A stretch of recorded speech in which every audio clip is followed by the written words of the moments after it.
ਹੁਣ ਟਾਈਟਲ 42 ਨੂੰ ਪਿਛਲੇ ਪ੍ਰਸ਼ਾਸਨ ਨੇ ਪੂਰਾ ਵਰਤਿਆ।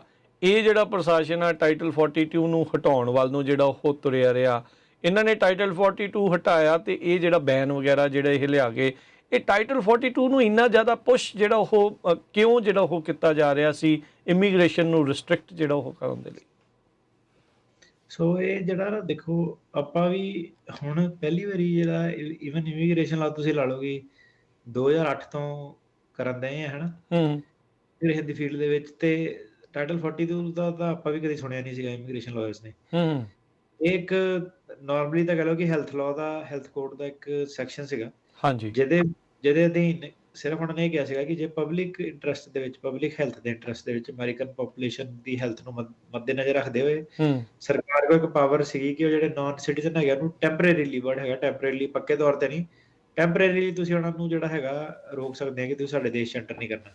ਓਕੇ। ਤੇ ਜਿਹੜੀ ਟਰੰਪ ਐਡਮਿਨਿਸਟ੍ਰੇਸ਼ਨ ਸੀਗੀ ਉਹਨਾਂ ਨੇ ਕੀ ਕੀਤਾ ਕਿ ਜਿਹੜਾ ਟਾਈਟਲ 42 ਆ ਉਹਨੂੰ ਮਾਰਚ 2020 'ਚ ਇਹ ਜਿੱਦਾਂ ਪੈਂਡਮਿਕ ਸ਼ੁਰੂ ਹੋਇਆ ਸੀਗਾ ਨਾ, ਪਤਾ ਸਾਰਿਆਂ ਨੂੰ, ਤੇ ਉਦੋਂ ਉਹਨਾਂ ਨੇ ਟਾਈਟਲ 42 ਵੀ ਲਾ ਕੇ ਤੇ ਸਦਰਨ ਬਾਰਡਰ ਜਿਹੜਾ ਮੈਕਸੀਕੋ ਨੂੰ ਲੱਗਦਾ ਉਹਨੂੰ ਸੀਲ ਕਰਤਾ ਸੀਗਾ। ਤੇ ਮਾਰਚ 2020 ਤੋਂ ਜਦੋਂ ਦਾ ਇਹ ਸ਼ੁਰੂ ਹੋਇਆ ਤੇ ਵਾਈਟ ਹਾਊਸ ਉਦੋਂ ਜਿਹੜਾ ਸੀਗਾ ਉਹਨੇ ਕੀਤਾ, ਉਹਨੇ ਇਹ ਕਿਹਾ ਸਾਨੂੰ ਸਾਰੇ ਲੋਕਾਂ ਨੂੰ, ਇਮੀਗ੍ਰੇਸ਼ਨ ਲਾਇਰਸ ਨੂੰ ਤੇ ਦੇਸ਼ ਨੂੰ, ਕਿ ਜਿਹੜਾ ਵਾਈਟ ਹਾਊਸ ਦੇ ਅਫੀਸ਼ੀਅਲ ਆ ਉਹਨਾਂ ਨੇ ਇਹ ਸਿਰਫ ਪਬਲਿਕ ਹੈਲਥ ਅਫੀਸ਼ੀਅਲ ਜਿਹੜੇ ਉੱਚ ਕੋਟੀ ਦੇ ਡਾਕਟਰ ਆ, ਵਿਦਵਾਨ ਆ, ਉਹਨਾਂ ਦੇ ਬੇਸ ਤੇ ਜਿਹੜਾ ਹੈਗਾ ਇਹ ਰეკਮੈਂਡੇਸ਼ਨ ਲਈ ਹੈ ਕਿ ਟਾਈਟਲ 42 ਲੱਗਣਾ ਚਾਹੀਦਾ। ਪਰ ਬਾਅਦ 'ਚ ਖਬਰਾਂ ਆਈਆਂ ਕਿ ਏਦਾਂ ਸੀਗਾ ਨਹੀਂ, ਉਹਨਾਂ ਨੇ ਕੋਈ ਵੀ ਰეკਮੈਂਡੇਸ਼ਨ ਵਗੈਰਾ ਜਿਹੜੀ ਸੀਗੀ ਉਹ ਲਈ ਨਹੀਂ ਸੀਗੀ, ਤੇ ਉਹ ਬੇਸਿਕਲੀ ਇਮੀਗ੍ਰੈਂਟਸ ਨੂੰ ਟੰਗਣਾ ਚਾਹੁੰਦੇ ਸੀਗੇ। ਤੇ ਹੁਣ ਇਹਦੇ ਵਿੱਚ ਕੀ ਹੈ ਕਿ ਕਈ ਦੋ ਤਰ੍ਹਾਂ ਦੇ ਲੋਕ, ਤਿੰਨ ਤਰ੍ਹਾਂ ਦੇ ਲੋਕ ਇਹਦੇ ਵਿੱਚ ਆ ਜਾਂਦੇ ਆ, ਰਾਈਟ। ਇੱਕ ਥੋੜੇ ਜਿਹੇ ਕਹਿ ਲਓ ਤੁਸੀਂ ਕਿ ਵਿਊ ਰੱਖਦੇ ਆ ਕਿ ਇਹ ਸਾਰਾ ਕੌਨਸਪੀਰੇਸੀ ਆ ਜਾਂ ਵੈਕਸੀਨਸ ਕੰਮ ਨਹੀਂ ਕਰਦੇ, ਆਪਣੇ ਜਵਾਕਾਂ ਨੂੰ ਵੀ ਉਹ ਵੈਕਸੀਨਸ ਨਹੀਂ ਲਗਾਉਂਦੇ, ਐਂਟੀ ਵੈਕਸਰ ਜਿਹੜੇ ਹੈਗੇ ਹਨ। ਇਹ ਤਾਂ ਚਲੋ ਡਿਬੇਟ ਅਨਐਂਡਿੰਗ ਆ ਕਿ ਵੈਕਸੀਨ ਲੱਗਣਾ ਚਾਹੀਦਾ ਕਿ ਨਹੀਂ ਲੱਗਣਾ ਚਾਹੀਦਾ, ਜਿੱਤੋਂ ਪੁੱਛੋ ਉਹਨੇ ਆਪਣਾ ਹੀ ਕਹਿਣਾ ਹੈ ਨਾ। ਇੱਕ ਜਿਹੜੇ ਵੈਕਸੀਨ ਲਗਾਉਂਦੇ ਆ ਉਹਨਾਂ ਨੇ ਕਹਿਣਾ ਇਹ ਹਰਡ ਇਮਿਊਨਿਟੀ ਹੈ, ਕੋਆਪਰੇਟ ਨਹੀਂ ਕਰਦੇ, ਇਹਨਾਂ ਦੇ ਕਰਕੇ ਸਾਡੇ ਨਿਆਣੇ ਰਿਸਕ ਦੇ ਵਿੱਚ ਹੈਗੇ ਆ। ਜਿਹੜੇ ਉਹ ਕਰਦੇ ਉਹ ਕਹਿੰਦੇ ਆਪਾਂ ਕਿਉਂ ਲਵਾਈਏ, ਇਹ ਵੈਕਸੀਨ ਜਿਹੜੇ ਹੈਗੇ ਇਮਿਊਨਿਟੀ ਨੂੰ ਕਿਲ ਕਰਦੇ ਆ, ਹੋਰ ਚੀਜ਼ਾਂ ਜਿਹੜੀਆਂ ਉਹ ਕਾਜ਼ ਕਰਦੇ ਆ।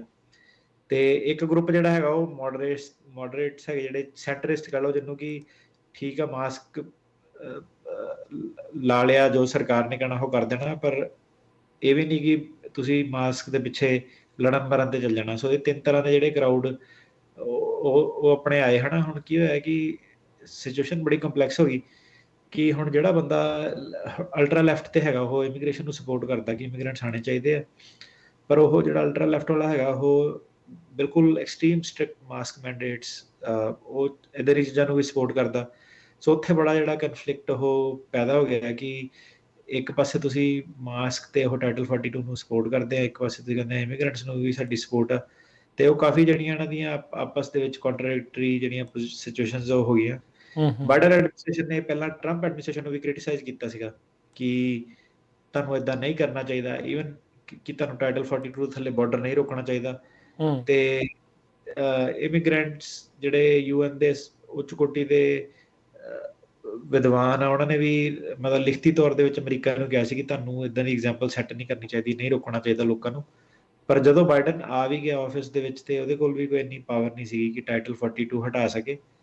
ਤੇ ਹੁਣ ਜਿਹੜੇ ਤੱਤ, ਜਿਹੜੇ ਸਾਰੇ ਫੈਕਟ ਸਾਹਮਣੇ ਆਏ ਆ ਕਿ ਹੈਲਥ ਅਫੀਸ਼ੀਅਲਸ ਕਾਫੀ ਜ਼ਿਆਦਾ ਨਾ, ਜਿਹੜੇ ਹੈਲਥ ਅਫੀਸ਼ੀਅਲਸ ਈਵਨ ਜਿਹੜੇ ਸੀਈਓਜ਼ ਵਗੈਰਾ ਟੈਕ, ਈਲਨ ਮਸਕ ਤੋਂ ਲੈ ਕੇ ਤੁਸੀਂ ਕਈ ਲੋਕਾਂ ਨੂੰ ਦੇਖ ਲਓਗੇ ਜਿਹੜੇ ਕਿ ਵੈਲ ਟਰੈਵਲਡ ਲੋਕ, ਜਿਹਨਾਂ ਨੂੰ ਪਤਾ ਕਿ ਕੀ ਹੋ ਰਿਹਾ, ਕਿੱਦਾਂ ਦੇਸ਼ ਚੱਲ, ਉਹਨਾਂ ਨੇ ਕਿਹਾ ਕਿ ਹੁਣ ਜਿਹੜੇ ਲੋਕੀ ਬਾਹਰ ਆਏ ਆ ਉਹ ਕਹਿੰਦੇ ਕਿ ਹੈਲਥ ਅਫੀਸ਼ੀਅਲ ਕਹਿੰਦੇ ਕਿ ਆਪਾਂ ਕੋਈ ਵੀ ਇਹ ਪਾਲਿਸੀ ਆਪਾਂ ਪੁਸ਼ ਨਹੀਂ ਕੀਤੀ ਏਦਾਂ ਦੀ। ਇਹ ਜਿਹੜੀ ਟਰੰਪ ਐਡਮਿਨਿਸਟ੍ਰੇਸ਼ਨ ਦੀ ਸੀਗੀ ਆਪਣੀ, ਉਹਨਾਂ ਨੇ ਥੋੜੀ ਜ਼ਿਆਦਾ ਸਟ੍ਰੈਚ ਕਰ ਲਈ ਟਾਈਟਲ 42 ਦੀ ਪਾਲਿਸੀ। ਤੇ ਜਿਹੜਾ ਫਿਰ ਕਾਫੀ ਹੁਣ ਖਬਰਾਂ ਜਿੱਦਾਂ ਤੁਸੀਂ ਦੇਖ ਰਹੇ ਹੋ ਕਿ ਇਫੈਕਟਿਵਨੈਸ ਕੀ ਸੀਗੀ, ਕਿ ਹੈਲਥ ਅਫੀਸ਼ੀਅਲ ਖੁਦ ਹੀ ਚੈਲੰਜ ਕਰ ਰਹੇ ਕਿ ਜਿਹੜੀ ਜੋ ਵੀ ਇਹਨਾਂ ਨੇ ਹੁਣ ਟਾਈਟਲ 42 ਪਾਲਿਸੀ ਲਗਾ ਕੇ ਇਮੀਗ੍ਰੈਂਟਸ ਨੂੰ ਰੋਕ ਕੇ ਰੱਖਿਆ ਵਾ, ਉਹਦੇ ਵਿੱਚ ਕੋਈ ਵੀ ਉਹਨਾਂ ਕੋਲ ਡੇਟਾ ਸੈੱਟ ਜਾਂ ਕੋਈ ਵੀ ਏਦਾਂ ਦੀ ਚੀਜ਼ ਨਹੀਂ ਹੈਗੀ ਕਿ ਜਿਹਦੇ ਨਾਲ ਕਿ ਇਹ ਸ਼ੋਅ ਹੁੰਦਾ ਹੋਵੇ ਕਿ ਇਹ ਇੱਕ ਵਾਈਜ਼ ਡਿਸੀਜਨ ਸੀਗਾ, ਕਿ ਬਹੁਤ ਇਫੈਕਟਿਵ ਡਿਸੀਜਨ ਸੀਗਾ ਕੋਵਿਡ ਨੂੰ ਕੰਟਰੋਲ ਕਰਨ ਦੇ ਲਈ। ਠੀਕ ਹੈ। ਤੇ ਸਟੀਫਨ ਮਿਲਰ ਪਹਿਲਾ ਜਿਹੜਾ ਐਡਵਾਈਜ਼ਰ ਸੀਗਾ ਟਰੰਪ ਦਾ, ਉਹ ਸੀਗਾ ਇਹਦਾ ਚੀਫ ਆਰਕੀਟੈਕਟ, ਤੇ ਉਹੀ ਜਿਹੜਾ ਸੀਗਾ ਇਮੀਗ੍ਰੇਸ਼ਨ ਦੀ ਪਾਲਿਸੀ ਬਣਾਉਂਦਾ ਸੀਗਾ ਟਰੰਪ ਦੇ ਥੱਲੇ।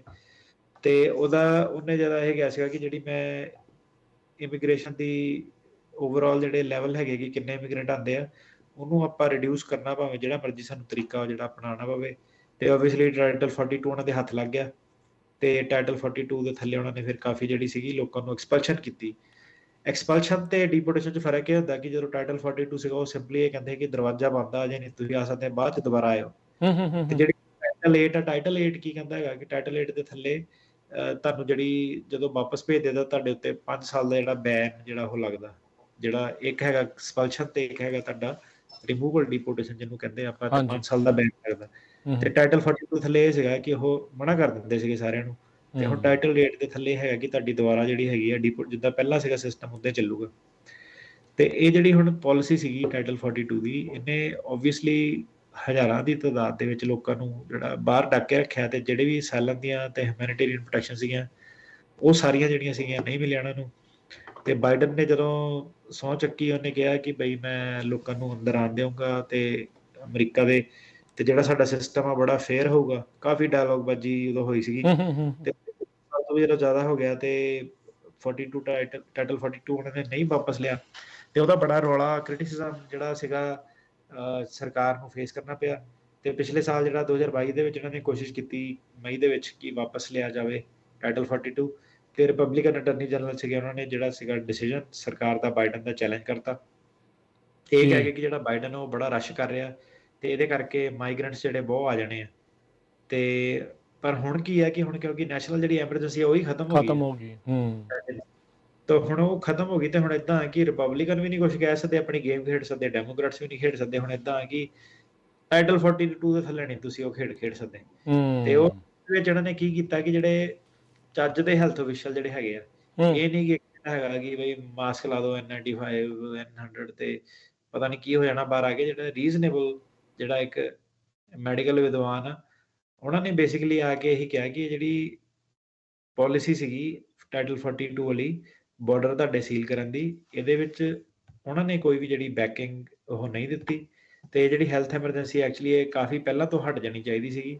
ਤੇ ਇਹਨੂੰ ਪੋਲੀਟੀਕਲ ਆਪਣੇ ਆਬਜੈਕਟਿਵ ਅਚੀਵ ਕਰਨ ਲਈ, ਜਾਂ ਜਿਹੜੇ ਲੋਕਾਂ ਨੂੰ ਕੋਵਿਡ ਦਾ ਫਾਇਦਾ ਹੋਇਆ ਫੰਡਿੰਗ ਦੇ ਥਰੂ ਜਾਂ ਹੋਰ ਮੀਨਸ ਦੇ ਥਰੂ, ਕਾਫੀ ਲੋਕਾਂ ਨੇ ਇਹਦੇ ਵਿੱਚ ਆਪਣੇ ਫਾਇਦੇ ਲਈ ਜਿਹੜੀ ਪਾਲਿਸੀ ਨੂੰ ਤੋੜ ਮਰੋੜ ਕੇ ਲੋੜ ਨਾਲੋਂ ਵੱਧ ਜਿਹੜਾ ਉਹ ਹੈਗਾ ਐਕਸਟੈਂਡ ਕੀਤਾ।